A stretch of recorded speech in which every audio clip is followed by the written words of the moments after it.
But ultimately, the main problem with with this movie is that it's just so lazy. Because it's really nothing more than just a retread of the original. Um, it's certainly not the worst in that regard because a lot of direct Disney DVDs actually take great pains to sort of portray the original movie in a lot of ways. And this one is it's mostly true to the original, but too much so, really. And yeah, so there was actually one comment that I got, and I think some people were confused about this. They didn't know how Ariel got her fins. Yeah, that shot. Um, I mean, like just like bold-facedly copying the entire animation segment. There, it's like awful. And so they do explain how Ariel gets her fins back. Basically, like they're meeting up with King Triton to figure out how the search is gonna work, and so the Ariel decides that she is going to help look for Melody in the sea, while Eric leads the search on land. And I believe Ursula has like an eye, like a glowing eye moment like that too. It's just like the most lazy writing I've ever seen in this movie. Um, but yeah, what I was saying was is that King Triton he gives Ariel her fins back so that she can help look for Melody. So that is how Ariel gets her fins back in this movie. So they did explain that. Now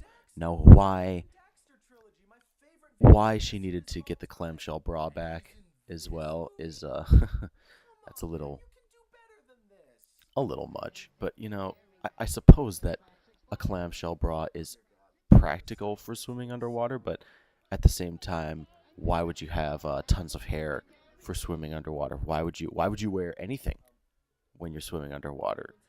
So it's like you can't. It's like you try to bring logic into this movie, and it just irritates you. Like with the logic here, like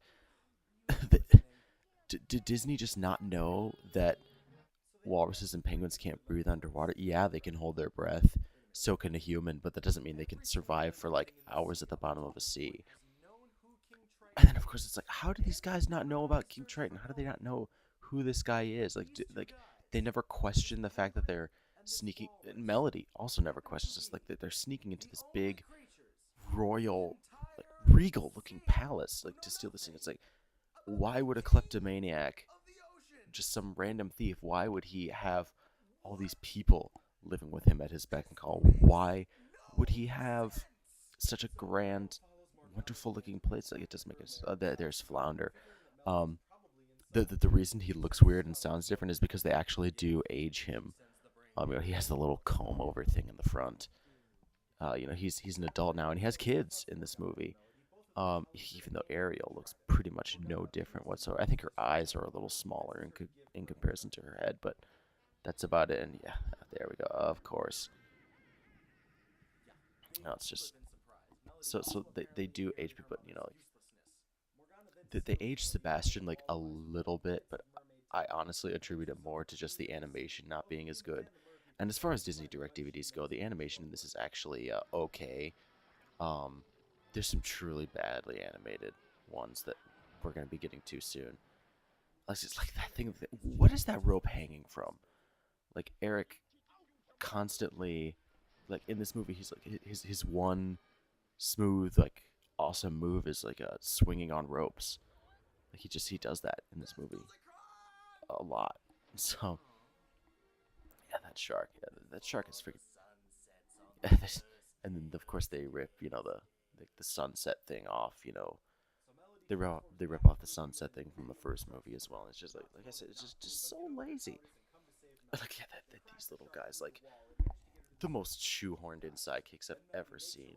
And like God help you, like do not ever find their sidekick song on YouTube because it will get stuck in your head and just torture you. Oh, this thing.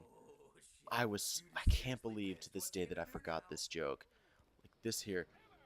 any nostalgia critic fan will immediately think I was frozen today, and I didn't think of it, and I'm so irritated with myself. My girlfriend actually pointed it out to me in the comments, and while we were on Skype, and I'm like, oh my god, I could not believe I forgot it. Like, I seriously considered taking it down and re-recording that a little bit and just putting that in there.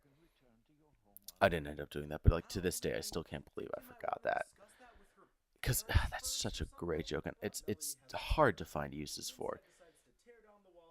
And yeah, okay, yeah, let's give the 13-year-old girl control of like the giant magical trident. That's probably a great idea, right? And it's just like, so yeah, I'm sort of wrapping it up here. I'm going to be starting a new channel called Coded Lock Commentaries, where I'll be hosting all these commentaries. This is the only one I'm going to be posting to this channel. So I will put a link in the doobly-doo to that channel, and I'll also put a link on this video to find it. So go there if you want to see more commentaries. And yeah, I'm really glad that everybody liked this review so much. So yeah, I'll see you next time.